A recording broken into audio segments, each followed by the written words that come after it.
Chapter 10 के miscellaneous exercise में का फर्स्ट क्वेश्चन।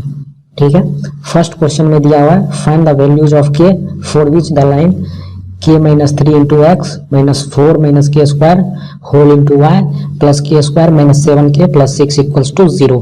तो फर्स्ट में तीन पार्ट है ए बी सी। तो ए में क्या कह रहा है, ये लाइन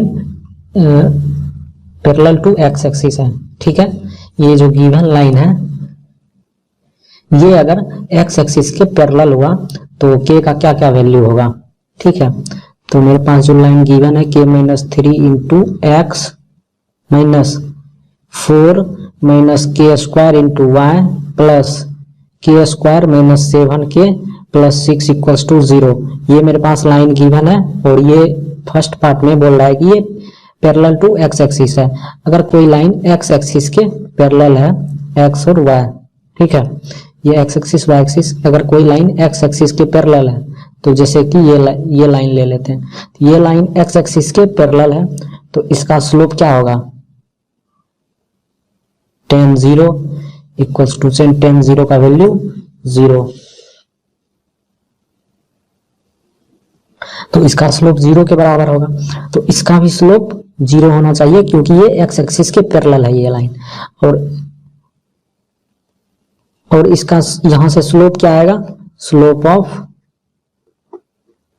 गिवन लाइन, यहां से स्लोप आएगा माइनस ए बाई बी। तो ए क्या है, एक्स का कोफिशिएंट, तो माइनस के माइनस 3 बाय बी, और बी क्या है, वाई का कोफिशिएंट, और यहाँ माइनस भी लगा हुआ है तो माइनस 4 माइनस के स्क्वायर, माइनस से माइनस कैंसिल, और ये स्लोप किसके इक्वल है, 0 के इक्वल है। तो अब इसको इक्वेट कर देते हैं, के माइनस 3 इक्वल्स टू के माइनस 3 अपॉन 4 माइनस के स्क्वायर इक्वल्स टू 0। तो के माइनस 3 इक्वल्स टू 0, ये इधर जाएगा तो 0 से मल्टीप्लाई होने पर होल टर्म 0 हो जाएगा, तो के इक्वल्स टू 3। ठीक है, तो के का वैल्यू क्या होगा, +3। ये वाले पार्ट में के का वैल्यू होगा +3। बी पार्ट में दिया हुआ है पैरेलल टू वाई एक्सिस। तो अगर कोई लाइन, ये एक्स एक्सिस है और वाई एक्सिस है, ठीक है, कोई लाइन अगर वाई एक्सिस के पैरेलल हो जाए तो उसका स्लोप क्या होगा, वाई एक्सिस के बराबर होगा। जो वाई एक्सिस का स्लोप होगा वही उस लाइन का स्लोप होगा जो वाई एक्सिस के पैरेलल होगा। तो वाई एक्सिस का स्लोप क्या होता है, tan 90 डिग्री। ठीक है, क्योंकि ये एक्स एक्सिस से 90 डिग्री फॉर्म कर रहा है तो tan 90 होगा। तो tan 90 का वैल्यू क्या होता है, इन्फिनाइट। तो इन्फिनाइट को क्या लिख सकते हैं, 1/0।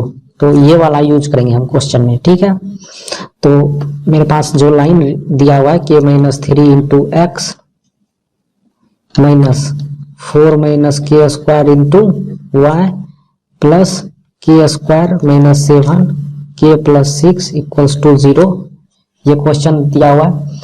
तो इसका स्लोप क्या होगा, k equals to minus A by B.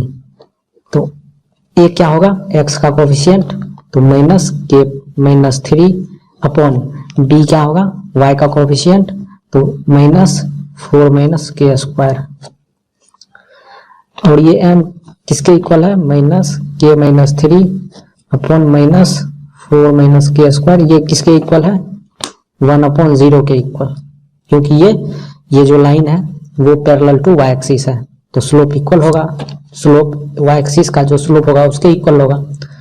तो ये 0 इधर मल्टीप्लाई करेंगे तो ये टर्म 0 बचेगा ये, तो 0 इक्वल्स टू 4 माइनस के स्क्वायर।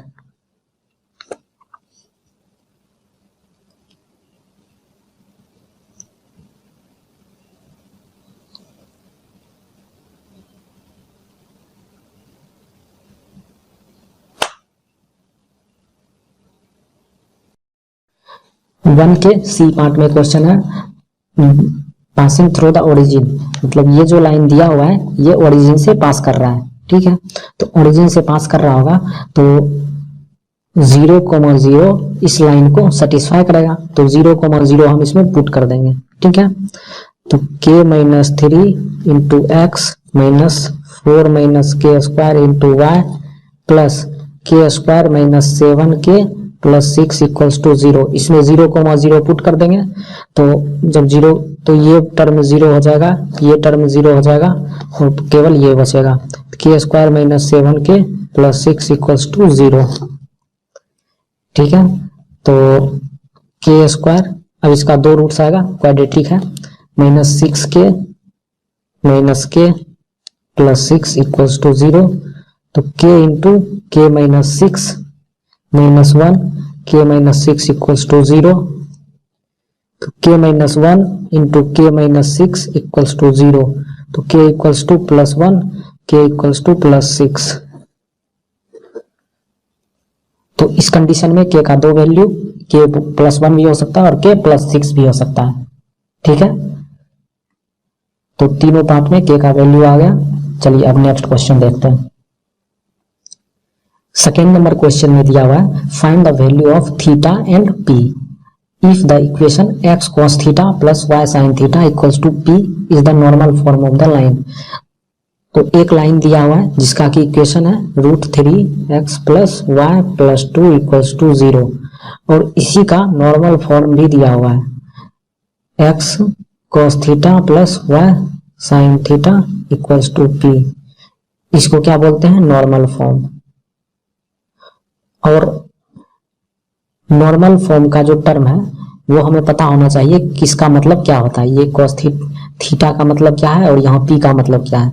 तो मैं आपको एक बार बता देता हूँ कि ये किसी लाइन का इक्वेशन है। ठीक है, तो मान लेते हैं कि इस लाइन का इक्वेशन है ये।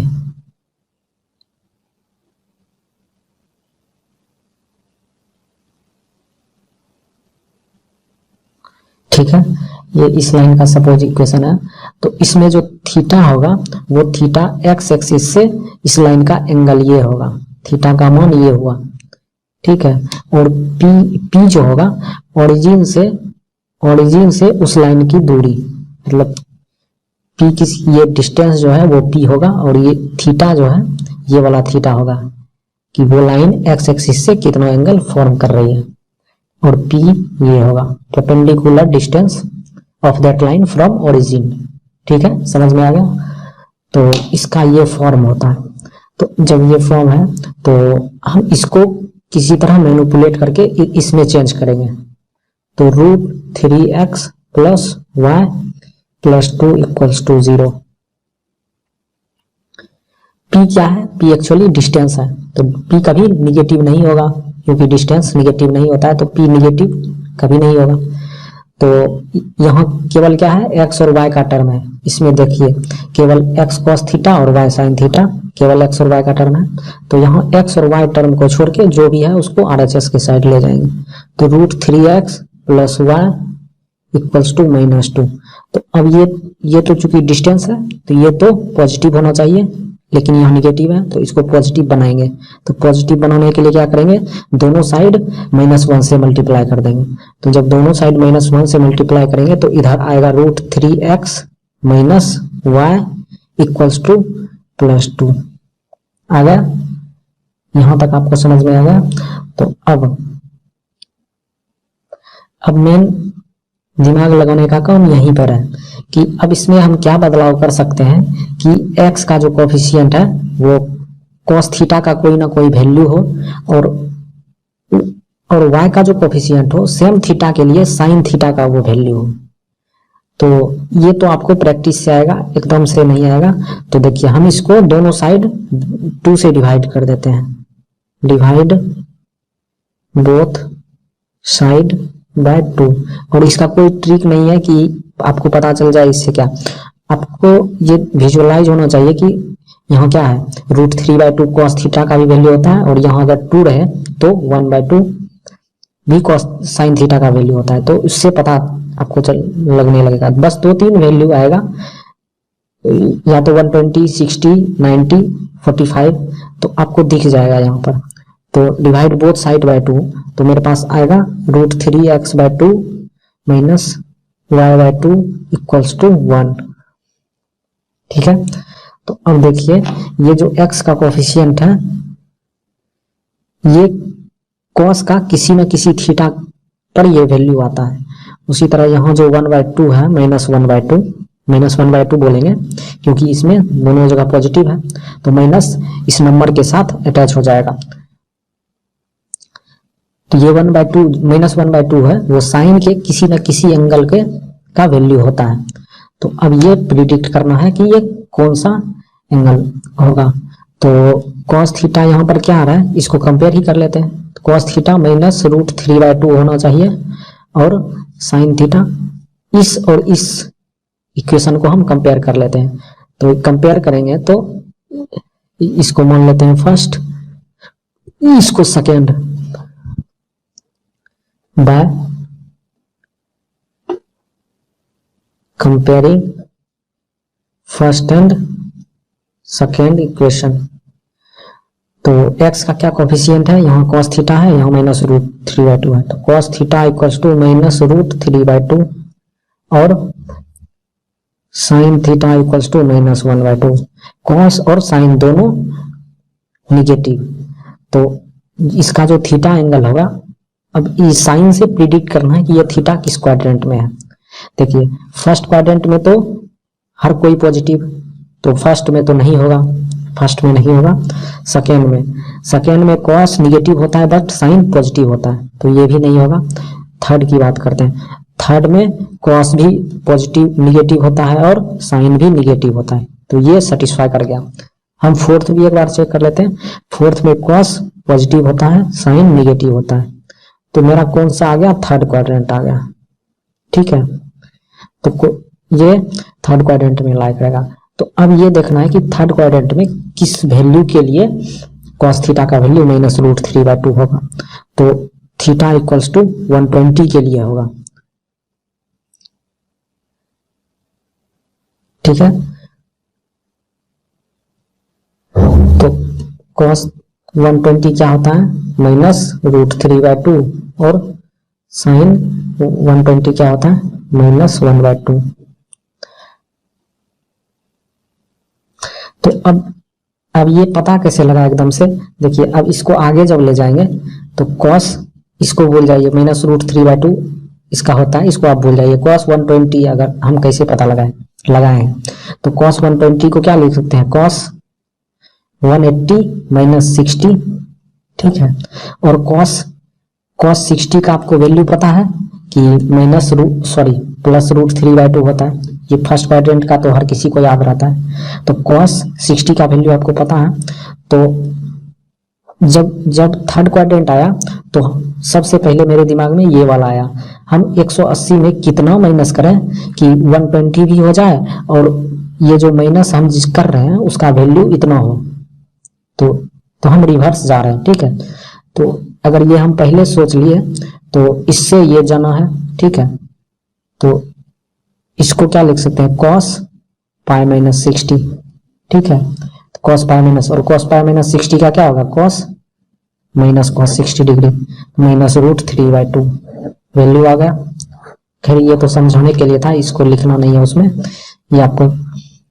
तो थीटा मेरे पास आ गया, थीटा इक्वल्स टू 120 डिग्री आ गया और पी का वैल्यू आ गया 1।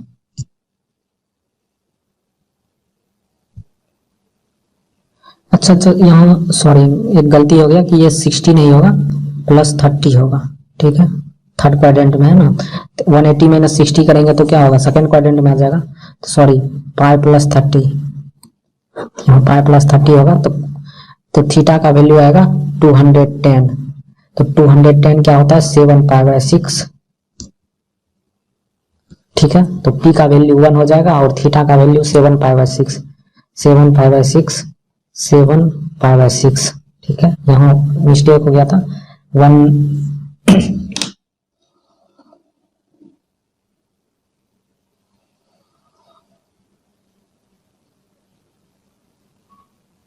क्वेश्चन नंबर 3 में है, find the equation of the lines which cut off intercept on the axis whose sum and product are 1 and -6 respectively।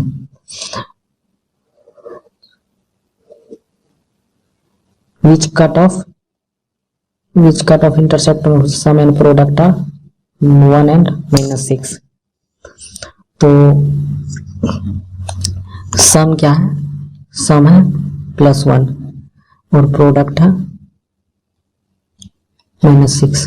अगर हम सम की बात करें तो सम तो पॉजिटिव दिया हुआ है, इससे तो पता नहीं चलेगा कि वो जो इंटरसेप्ट कट हो रहा है वो दोनों निगेटिव एक्सिस पे कट हो रहा है या दोनों नहीं। इस सम से तो ये पता चल जाएगा कि वो लाइन फोर्थ क्वाड्रेंट में नहीं है, सॉरी थर्ड क्वाड्रेंट में नहीं है, क्योंकि अगर थर्ड क्वाड्रेंट में रहता तो वो उसका सम निगेटिव आता, क्योंकि एक्स भी पॉजिटिव, एक्स भी निगेटिव, वाई भी निगेटिव, तो इस क्वाड्रेंट में नहीं होगा, बाकी तीनों क्वाड्रेंट में हो सकता है। अगर केवल हम सम को देखें तो सम पॉजिटिव है तो थर्ड क्वाड्रेंट में नहीं हो सकता, लेकिन फर्स्ट, सेकेंड और फोर्थ में होने की पूर्ण संभावना है। बट प्रोडक्ट की बात करें तो प्रोडक्ट निगेटिव है, इसका मतलब कोई ना कोई एक हमेशा निगेटिव होगा, कोई ना कोई, या तो एक्स इंटरसेप्ट निगेटिव हो जाए या वाई इंटरसेप्ट निगेटिव हो जाए, दोनों निगेटिव नहीं हो सकता, या दोनों पॉजिटिव भी नहीं होगा। तो प्रोडक्ट है निगेटिव, प्रोडक्ट निगेटिव से फर्स्ट क्वाड्रेंट में भी लाइन का होने का कोई संभावना नहीं, तो या तो सेकेंड में होगा या थर्ड में होगा। तो ये दो लाइन हो सकता है, पॉसिबल लाइन, ठीक है।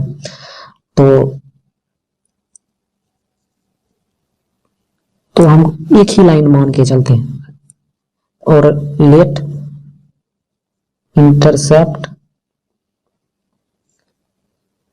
Cut on x and y axis b a comma b, sorry a and b respectively. तो अगर एक ही पॉसिबल होगा तो ए और बी का एक ही वैल्यू आएगा, अगर दो पॉसिबल होगा तो ए और बी का दो अलग अलग वैल्यू आएगा, ठीक है।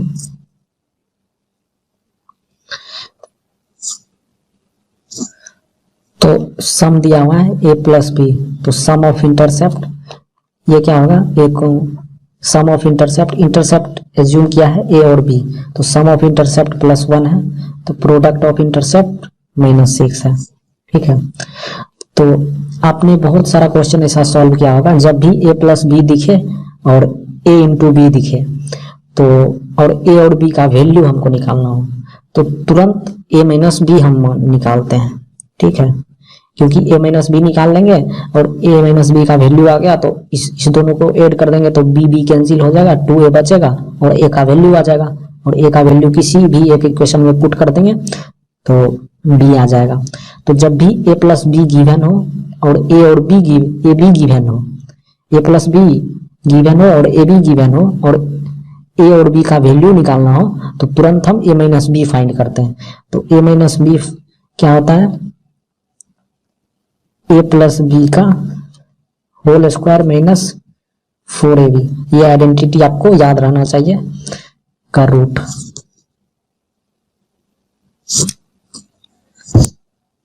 तो a प्लस बी का होल स्क्वायर, तो 1 का whole square minus 4 into -6 equals to 1 plus 24 a minus b, तो a minus b equals to √25, तो a माइनस बी का दो वैल्यू आएगा, एक प्लस -5,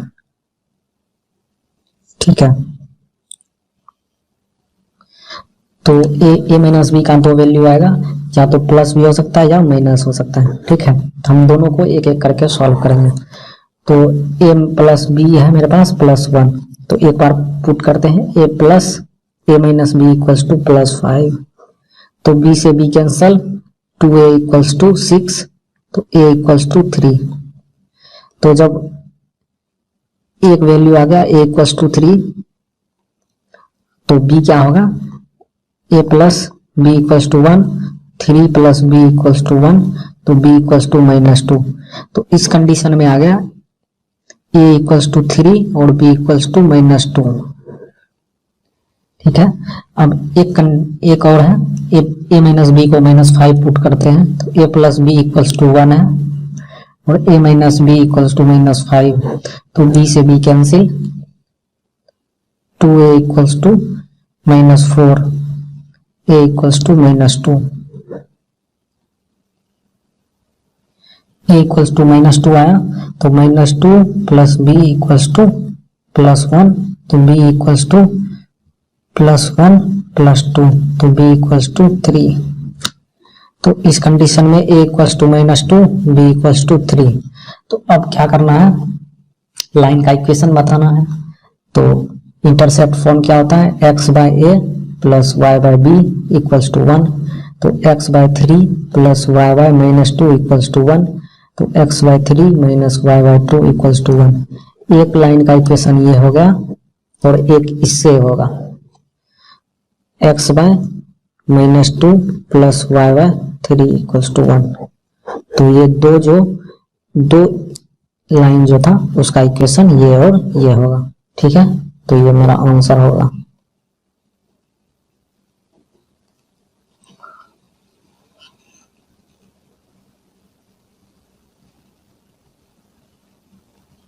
A and B।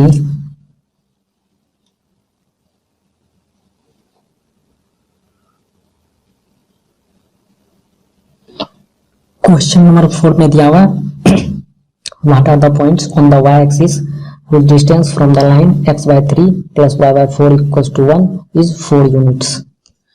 तो मेरे पास एक लाइन है x by 3 plus y by 4 equals to 1 और क्वेश्चन में पूछ रहा है कि वो पॉइंट फाइंड करना है जिससे कि इस लाइन का डिस्टेंस 4 यूनिट्स हो। तो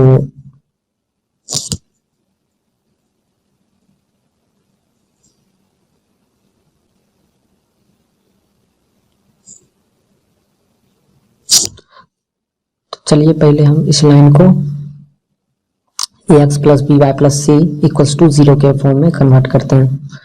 तो इसका एलसीएम होगा 12 4x plus 3y equals to 1, तो 4x plus 3y minus 12 equals to 0, ठीक है। अब एज्यूम कर लेते हैं, let the point on y axis be 0, b, ठीक है। अब y भी एज्यूम कर सकते हैं, b एज्यूम कर लिए, ठीक है। तो डिस्टेंस इक्वल्स टू होगा, इस वैल्यू को डिस्टेंस का आपको फॉर्मूला पता होना चाहिए, ax1 plus by1 plus c upon under root a² plus b² का मॉड। तो डिस्टेंस की गिवन है 4, तो अब इस इक्वेशन को इसमें पुट करेंगे और 0, b भी इसमें पुट करेंगे। तो 4x plus 3y minus 12 upon under root a² plus b², sorry 4² plus 3² का मॉड। तो 4 इक्वल्स टू x0 और y को b पुट करेंगे तो x0 तो ये 0 हो जाएगा और 3b माइनस 12 अपॉन 5। तो मॉडुलस जब ओपन होगा तो यहाँ प्लस और माइनस आ जाएगा, तो 3b minus 12 by 5 equals to plus minus 4, तो 3b minus 12 equals to plus minus 20। तो यहाँ से दो वैल्यू आएगा b का, तो 3b इक्वल्स टू 20 प्लस 12, तो 3b equals to 32, b equals to 32/3 और यहाँ से आएगा 3b equals to minus 20 plus 12, तो b इक्वल्स टू माइनस 8/3।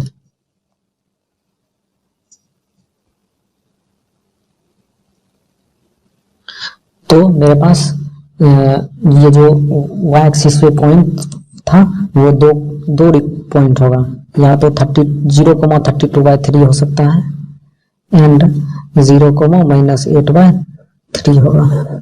तो मेरा आंसर ये दोनों हो गया, ठीक है।